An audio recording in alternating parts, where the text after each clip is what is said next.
Welcome, deep divers. Okay, picture this moment. It's completely surreal. Two total strangers, they've literally never met, and there they are, standing at an altar, about to say, I do. It's the hook, isn't it? That core idea of married at first sight. It just pulls you in. Totally. It's got the drama, the heart, the sheer audacity of it all. Yeah. It's presented as this big social experiment about love. Right. But what if we told you there's this whole other world happening just beneath the surface? Exactly, like a meticulously built reality, governed by this surprisingly complex set of rules, actual legal contracts, and all sorts of production tactics shaping everything we see. It really is this kind of fascinating tightrope walk, trying to balance, real human connection, which is messy and unpredictable, Yeah. with the very structured, often really demanding needs of making reality TV. We get caught up in the emotions, the stories of these people, but often we have no clue about the scaffolding, the hidden structure directing the whole thing. Precisely. And that's what we're doing today. We are diving deep into those intense, sometimes really grueling behind-the-scenes rules and processes that Married at First Sight contestants absolutely have to follow. We're talking everything from that unbelievably tough application process to the actual legal ties of these TV marriages and even how their stories get, well, shaped for our screens. We're pulling back the curtain. The idea is to give you a shortcut to being really well informed about this whole experiment. Yeah, you'll definitely see the show through a new lens afterwards. Lots of surprising facts, those aha moments that show just how much commitment, how many challenges. And maybe some surprising trade-offs, too. Exactly. For the people brave enough, or maybe crazy enough, to try and find love at first sight this way. So settle in. We're about to unpack the hidden gears of one of TV's most talked about social experiments. Let's get into it. Okay, so let's start right at the very beginning, way before anyone's even thinking about walking down an aisle. You might think, oh, you just fill out a form, cross your fingers, and maybe get on TV. But getting to I do on MAFS, it's not simple at all. It's this incredibly rigorous, almost overwhelming process. It really is. That first application, it's just the starting point. Yeah. A tiny thread in a huge, complex web, and the numbers alone are pretty staggering. Like how many? Well, sources like Entertainment Tonight have cited figures like over 7,000 singles applying to marry a complete stranger for just one season. 7,000. Wow. That says something about people really wanting connection, doesn't it? Even like this. It really does, but what's maybe even more interesting is it's not just people sending in applications. Right, you mentioned they recruit. Yeah, they have these advanced casting teams. They're actively out there hunting for people. Like where? Well, the obvious places, bars, singles events, mixers, but also church groups, which is kind of interesting. And they are definitely scouring dating apps, think OkCupid, Match.com, Tinder, Hinge. Plus, they're using social media, asking friends, family, basically casting a super wide net. It's like a full-on talent search for love. They're leaving no stone unturned. Pretty much. And this proactive approach tells you something important. Even for a show built on this idea of love at first sight, just waiting for random people isn't enough. They need a certain type of person. Exactly. Yeah. Production has needs. They need compelling stories, certain personalities. So they go out and find them. It means the pool isn't purely random, even though it feels like it. That makes sense. It gives them a better starting point for the drama, I guess. Definitely shapes the randomness a bit. And while this whole process sounds like it takes forever, and it often does, it can also be surprisingly quick for some people, which is kind of wild. Like how quick? Well, there was Amy Christophers from MAFS UK. Apparently, she got fast-tracked after just one day of applying. A one-day series. Yeah. And for Tani Cook on MFS Australia, the whole thing from applying to walking down the aisle took about 3 months. 3 months.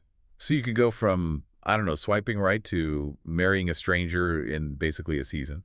Theoretically, yes. It suggests that when they find someone, they really want someone who fits the story they need, they can push them through the system much faster. It's not just thoroughness, then.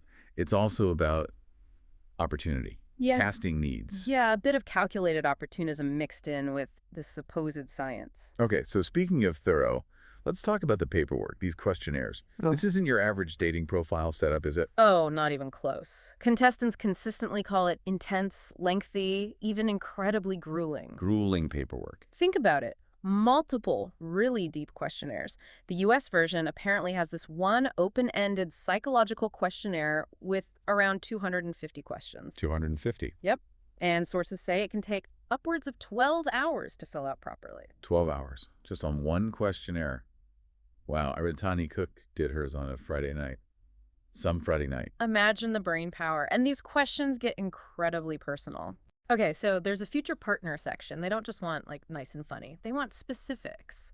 Physical appearance down to naming celebrity crushes. Really? Like who? Well, Tani mentioned Harry Styles and Michael B. Jordan, but it's also about desired qualities, personality traits, and really digging into your past relationship mistakes. It's building a deep psychological profile. More than just a wish list, then. Much more. Then there's the About You section. That gets even more personal. Habits, drinking, smoking, drugs, your entire relationship history, number of partners, and they even ask for your personal definition of love. Whoa, that's deep. Asking someone to define love before they've even met an expert. Right. It gives them a baseline for your emotional landscape, your expectations. And then there's the, what did the Exactly. source call it? The nitty-gritty. Yeah, the really probing stuff designed to uncover potential issues. Not like- Sections like, do you still have feelings for any ex-partners? Or is there anything about your past you're embarrassed or ashamed about? Oof, tough questions. Definitely. Even things like, have you ever dated anyone famous? Which sounds a bit gossipy, but it probably speaks to motivations, maybe desire for fame. Right. It's all about sussing out potential red flags, unresolved stuff, before they even get to the formal psych evaluations. Exactly. Because those psych evals are mandatory, everyone goes through them to make sure they're mentally fit for this whole experiment. Yeah. They also analyze core values for compatibility. Okay, that makes sense. But then it gets weird. Physical traits. Yeah, this one surprised me too. Apparently, the vetting includes analyzing things like hip-to-waist ratio in women and hip-to-shoulder ratio in men. Seriously, like measuring people for love. The idea, according to the sources, is that these play a role in perceived sexual desirability and compatibility. So they're trying to engineer physical attraction too, not just minds and hearts. It seems like an acknowledgement that, that initial physical spark often matters. Even if the site profiles are perfect, maybe they feel a bit of basic attraction helps kick things off. Huh. It's pragmatic, I guess. Try to cover all the bases. Maybe. And beyond that, there are really thorough background checks. Financial, criminal, legal history, done by external accredited companies, making sure there are no huge skeletons in the closet. Okay, that's more standard. But then, the UK version goes even further. Yeah, get this. In the UK, MFS, producers apparently contact ex-partners of the applicants. They talk to your exes. Yep. To get their perspective on what you're actually like in a relationship. Talk about intense vetting. Wow. That requires some serious trust, letting them dig into your past like that. It's incredibly invasive, but it gives them a perspective you might not get otherwise. Maybe a more objective view, or at least a different one. I guess. One more thing on selection the U.S. show. It specifically excludes people with children, right? That's correct. You can have been married before, but having kids is apparently a no-go for the U.S. version. Why do you think that is? It seems like a deliberate choice to simplify the dynamic. No immediate step-parenting issues, no blended family complexities right off the bat. So they can focus just on the couple. Pretty much. It streamlines the narrative for the show, keeps the focus purely on the brand new experimental marriage without those added layers, at least initially. Makes sense from a production standpoint, I suppose. Okay, so you survive all that. The questionnaires, the psych checks, maybe even your ex gets a call. You finally reach the experts. Yes, the panel. In the U.S. right now, that's Dr. Pepper Schwartz, Pastor Cal Robertson, and Dr. Pia Holek. A mix of psychologists, sociologists, sexologists, people with serious credentials. And their role is crucial, theoretically. Theoretically, yes. Yeah. They conduct their own extensive interviews. They use a mix of scientific assessments and professional judgment. They're looking at compatibility, life goals, those detailed psych profiles from earlier. So what are they actually looking for, beyond just, matching interests? Dr. Pepper has said they want people willing to take advice, people with heart, warmth, and importantly, the ability to empathize. Chris Coolin, the executive producer, adds they look for earnest and kind people who are authentic about their reasons. So genuine commitment to the process, not just trying to get famous. Exactly. That's a major red flag for them. Dr. Pepper basically said, if you're looking for fame, MAFS is a really risky way to try and get it. There are easier ways. Right. They want people who are actually there for love, supposedly. That's the stated goal. But here's an interesting tension. While the experts do all this work and present their proposed matches, Yeah. Chris Colin, the EP, has said there's No debate at that point. The matches the experts bring forward are the ones they go with. So the experts decide, and production just accepts it. No back and forth. It sounds like the experts make the call based on their process, and production trusts that judgment and moves forward. It's streamlined. Okay, but then you look at the results. Ah, yes. The viewer skepticism. It's huge. You see it everywhere, online, Reddit, news articles, people saying things like, these experts need to be fired. And the stats kind of back up that skepticism, don't they? They really do. Across 16 seasons of the U.S. show, only 12 couples are still together. 12. That's not a great success rate, considering the intensity of the matching process they describe. Exactly. It really makes you wonder about the balance, doesn't it? How much is scientific matching, and how much is just making good TV, meeting drama? It absolutely raises that question. Is the goal genuine, lasting love? Or is it compelling television? Because the low success rate suggests that even with all the vetting, the pressures of the show itself, the cameras, the public, the speed might work against long-term success. Yeah. It's a tough environment to build anything real, let alone a marriage to a stranger. It's a reminder that you can try to engineer love, but it's still incredibly difficult, especially under these conditions. Okay, so somehow you made it, you're matched, you've walked down the aisle, you're standing there with a total stranger. Is this thing real? Like legally? Yes, absolutely. And this is super important. These are not just TV marriages. People and Entertainment Tonight are clear. Yeah. They are legally binding unions, backed by an actual marriage license. So it's not symbolic. It's the real deal, unlike some other shows. Exactly. The stakes are legally real for these couples from the get-go. But there's a twist, right? The wedding we see isn't quite. Right. Here's where it gets a bit fake-ish, as one source put it. The big, fancy wedding ceremony with the vows and the guests and everything, that's largely for us, the audience. So when does the actual legal part happen?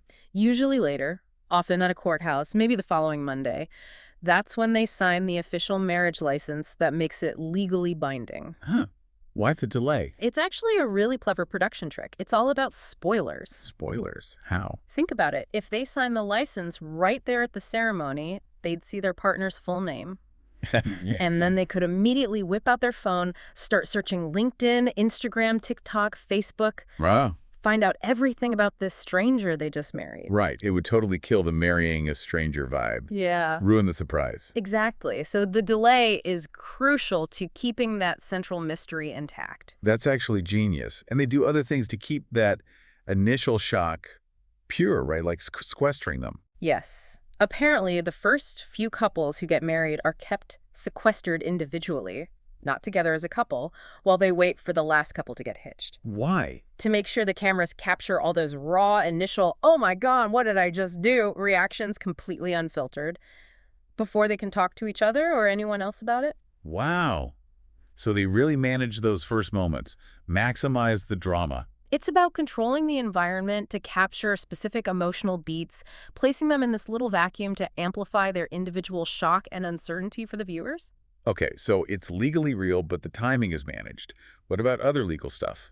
Prenups. Yes, prenups are mandatory. Everyone has to sign one before they walk down the aisle. Mandatory, so it's not up for debate. Nope. It offers basic protection for both parties, which makes sense given the circumstances. So if you see a couple on the show having a big fight about whether or not to get a prenup, It's probably staged. it's often described as a producer-driven storyline because the prenups are already signed, sealed, and delivered before the wedding even happens. Huh? That's good to know. Another layer of manufactured drama peeled back. It really shows how production can use even the boring legal stuff to create conflict for the cameras. What about privacy? NDAs. Oh, yeah. Non-disclosure agreements are everywhere, not just for the contestants. Who else? Their wedding guests, the experts, the entire film crew, everyone signs an NDA. Why such tight security? Again, spoilers, the main goal is to stop any information leaking before the season airs. Contestants absolutely cannot post about their marriage on social media, can't even hint at whether they're together or not. Got to keep it totally secret. Totally. Until the show decides to reveal it, it's all about controlling the narrative flow for the audience. And what happens if someone breaks the NDA? Is it just a warning? Doesn't sound like it. Sources say MAFS UK contestants could face fines up to £10,000 for leaks. 10 grand. Wow. And remember Chris from season 12 of the US show? He apparently criticized the show online after it aired and got a cease and desist letter from the network. So they play hardball. These NDAs have real teeth. Absolutely. It shows how serious the network is about protecting the show's secrets and its story. It creates this, like, airtight bubble around the production. Okay, let's talk money. Do these people get paid, like, a salary for doing this? Are they getting rich, marrying a stranger? That's a really common assumption, but Yeah. no, they're not paid to appear in the way an actor gets paid. So what do they get? It's described as financial compensation for loss of earnings. Basically, the show covers their regular salary for the time they take off work to film. Ah, so it's just to make sure they don't lose money by participating, not a big payday. Exactly. It's about making them financially whole, not making them wealthy reality stars. Gotcha. But are there financial penalties, like if they want to leave early? There have definitely been reports about that. U.S. contracts supposedly had, or maybe still have, a clause threatening a $50,000 fine for quitting the show early. $50,000. That's huge. It's a massive incentive to stick it out. Now, there was controversy with Love is Blind removing a similar clause after lawsuits. It's not totally clear if MAFS still has it. But there's a loophole. Kinda. The key seems to be if they are still available to film, even if they refuse to live with their partner or fully participate in the relationship stuff, as long as they show up for filming. It doesn't count as quitting. Apparently not. According to some sources, it suggests production's main goal is having people there to film, even if the story is about the marriage falling apart. Continuity is king. So they're bound to the process, even if the marriage is dead in the water. Seems that way. Keeps the narrative going. What about if it really doesn't work out? Who pays for the divorce? Production does offer some help there. They cover therapy costs during the show, which is good. And if the couple decides to split right after the 8-week filming period ends, the show will offer assistance through divorce costs. Assistance, not necessarily covering everything. The wording suggests help, maybe not the full amount. And there's a big catch. Which is? It's usually only if the divorce happens soon after the season ends. If they stay together for, say, 6 months or a year and then split up. Then it's on them. Pretty much. As one source put it very bluntly, that's on you, boo. Ah, that's on you, boo. Love it. So the show's financial support has a clear expiration date. Very clear. And speaking of long timelines, there's the ring rule. The ring rule, what's that? This one is wild. Even after filming wraps, couples are not allowed to take off their wedding rings or file for divorce until after the final episode of their season airs. Wait, how long could that be? It can be a long time, potentially a year and a half, maybe even more. Season 18, for example, filmed in late 2023, but the finale wasn't scheduled to air until February 2025. A year and a half. Legally married to someone you might despise, and you can't even take the ring off in public. Exactly. Imagine the psychological strain. Having to keep up appearances for that long, purely to avoid spoilers about whether you stayed together or not. That is extreme. Yeah. It just shows the incredible level of control production has long after the cameras stop rolling. It absolutely does. Their personal lives are completely dictated by the show's broadcast schedule. Right. All for the sake of the narrative. Wow. Okay, so you're legally married, bound by contracts, financially compensated but maybe penalized? Yeah. What's life actually like day-to-day inside this MAFS bubble? It sounds intense. Intense is definitely the word. The filming itself is demanding. There are no set hours. Some couples get filmed 8 hours a day. Others feel like it's constant. It's unpredictable. Very. And described as busy and intense, especially things like the dinner parties or commitment ceremonies. And those look long on TV. They are really long, sometimes up to 9 hours or not finishing until 1 in the morning. 9 hours for a dinner party. Yeah. Amy Christophers from the UK show talked about days starting at 8:30 a.m. and ending at 3 a.m. It's grueling. That's not just filming, that's an endurance test. Absolutely, and a huge part of that endurance test. Waiting. Wait. Contestants say there's a lot of waiting around time. I mean, hours. Like, before those long dinner parties, they're stuck in these separate tents or rooms. Doing what? Nothing, basically. Separated by couple or even individually. No phones allowed, no talking to anyone else. Just waiting. That sounds awful. Like sensory deprivation before the drama starts? It probably builds tension, makes sure interactions are fresh for the camera. But yeah, sounds incredibly boring and isolating. And probably makes you hungry. Speaking of which, I heard the food isn't great. Huh. Yeah, Tani Cook from MFS Australia was pretty blunt. She said the dinner party food is not good at all and always cold. Cold dinner after waiting hours. Lovely. She said she'd often grab McDonald's before or after just to get a proper meal. So much for the glamour. It really punctures the illusion, doesn't it? What about drinks? Do they let them drink freely? They monitor it. Producers keep an eye on alcohol consumption. If someone seems to be having too much, getting out of hand, They cut them off. yeah, the alcohol would stop. It's partly welfare, probably mostly about keeping the situation manageable for filming. Avoid total chaos. Makes sense. Okay, so where do they live during all this? The show puts them up in apartments. One contestant described it as like staying in a hotel for 3 months. Sounds okay, but maybe. Small. Hmm. Especially with this stranger. Exactly. It can be an eye-opening experience. People struggle with the small space and also the total lack of daily structure. You're just there with this person in this apartment. Forced proximity. Big time. Designed to accelerate everything, the good and the bad. Do the cameras film everything? Are they always there? Surprisingly, no. Contestants estimate about 90% of their time together is actually off camera. 90%. So we only see. We only see about 10%, maybe even less. Cameras are usually only there for a few hours a day for specific tasks or planned conversations. What happens the rest of the time? They're given production phones to record diary cams, like video journals. But apparently not everyone really uses them much. So most of the actual relationship building, or falling apart, happens away from our eyes. Pretty much.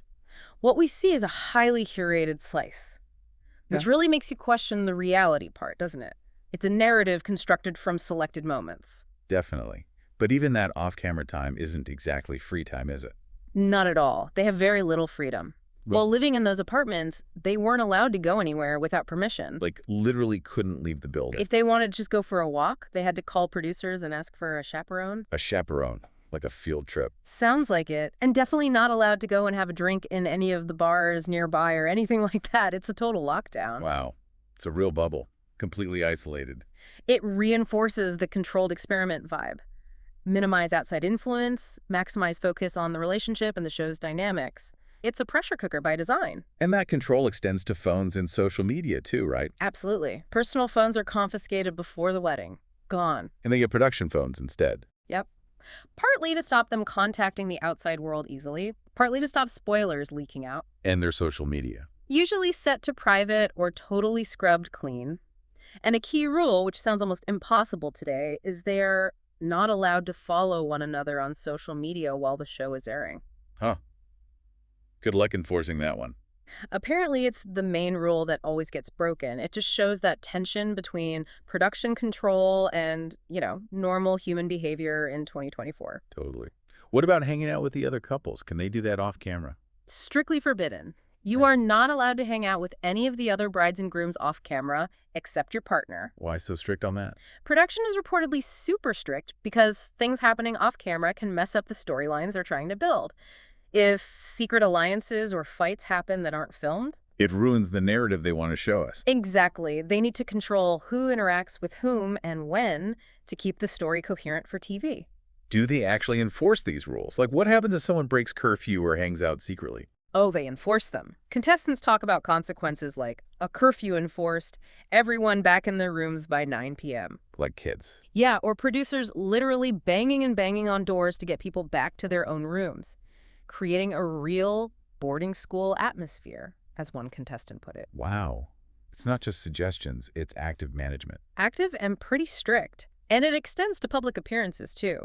Couples aren't supposed to be seen out together in public until after the show finishes airing. Again, all about preventing spoilers. It's just total immersion, total control. Everything geared towards protecting the televised story. It's an incredible logistical and psychological operation when you think about it. Okay, so we've got the intense selection, the legal binds, the controlled bubble living. Now, the big one. How much of what we actually see is real? Is Married at First Sight scripted? That's the million-dollar question for any reality show, isn't it? And generally, the contestants seem to agree nothing at all was scripted. Like, the words they say aren't written for them. Right. Tawny Cook said she was definitely no actress. But, and this is a huge but, that doesn't mean there isn't producer influence. The invisible hand. Exactly. While the lines aren't scripted, producers can definitely play a part in encouraging certain storylines. They need to get what they need out of people to make the story work. How do they do that? They have story producers who are always around, sometimes even living next door. They guide conversations, they prompt people. Prompt them. Like feed them ideas. It can feel like that. Amy Christophers from the UK show used the word manipulated. She said producers would prompt you with things, ask leading questions, even encourage cutting comments about other couples to stir the pot. Even if it wasn't in her nature to do that. Exactly. All to create drama. So the words might be their own, but the direction, the emotion can be heavily influenced. That's a really fine line, isn't it? Yeah. Between documenting and directing. It is. And then, of course, there's the edit. Post-production is where a huge amount of the story gets shaped. Right. Frankenbiting. Is that a real Right. thing? Oh, absolutely. It's a key technique.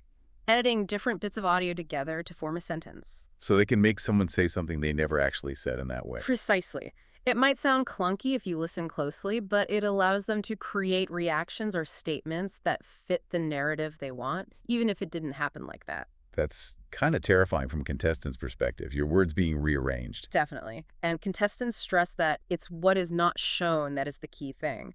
What gets left on the cutting room floor completely changes the context. So we should be wary of reaction shots or audio over someone's back.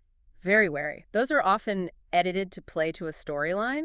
Conversations contestants saw happen in real life often look totally different on TV, or key parts are missing. Because storylines are built afterwards, in the edit. Largely, yes. Framed mostly in post, as one source put it. Those one-on-one interviews, the confessionals, they're filmed later and used to grab sound bites to make scenes more exciting or explain motivations. And they're not shown chronologically. Nope. Reaction shots and interview clips can be slotted in anywhere the editors need them to push the story forward. It's constructing a narrative, not just recording events. And producers actively push for drama during filming too, right? Not just in the edit. Yeah, they often try to guide a conversation toward a hot-button topic, asking questions designed to provoke. Like the example of Mac and Dom. Exactly. Reportedly pressuring Mac to keep asking Dom about being in an interracial marriage, even when they'd agreed they didn't want it to be a focus. That feels like crossing a line. Pushing an agenda regardless of the participants' comfort.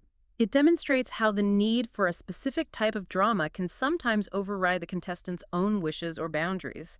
The show's narrative needs come first.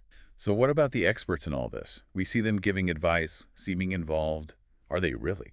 Well, according to several contestants, maybe not as involved as contestants would like them to be. Really? How so? The feeling from some is that they show up for filming, drop a few therapy nuggets of wisdom, then poof, they're gone. More like periodic appearances than constant support. So less like therapists, more like TV personalities. That's exactly how Gina from the Nashville season described it.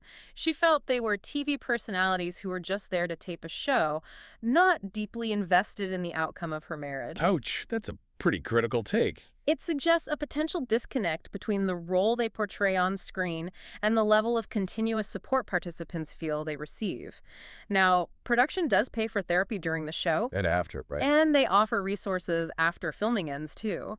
But sometimes, contestants say, that's too little too late. Too little too late. Yeah, the psychological toll can be immense. Lindsay from the San Diego season spoke about having suicidal thoughts after taping finished. Oh, wow. That's incredibly serious. It really is. She said the therapy offered afterwards was helpful, but it highlights the intense pressure and potential negative mental health impacts of the whole experience.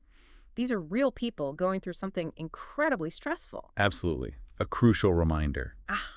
Okay, one last fascinating point. Why no same-sex couples on the U.S. show? It seems like an obvious next step. It's a question that comes up a lot, and the reason given is surprisingly logistical. Logistical, not ideological. Apparently, the main fear is that potential partners might accidentally meet during the casting process. The way they currently separate men and women for group sessions could lead to same-sex matches seeing each other beforehand. And that would ruin the surprise of the wedding. That's the concern, yeah. It undermines the core premise if they're not total strangers at the altar. Couldn't they just change the casting process, do individual interviews or something? Critics suggest exactly that, maybe use webinars or more individual auditions, but the production side admits that would be more time-consuming than their current system. Ah. So it comes down to efficiency versus inclusivity. It seems that way. Adapting the process for same-sex couples would add complexity and time. So far, the established, efficient system for heterosexual couples and protecting that surprise element has taken precedence. Interesting.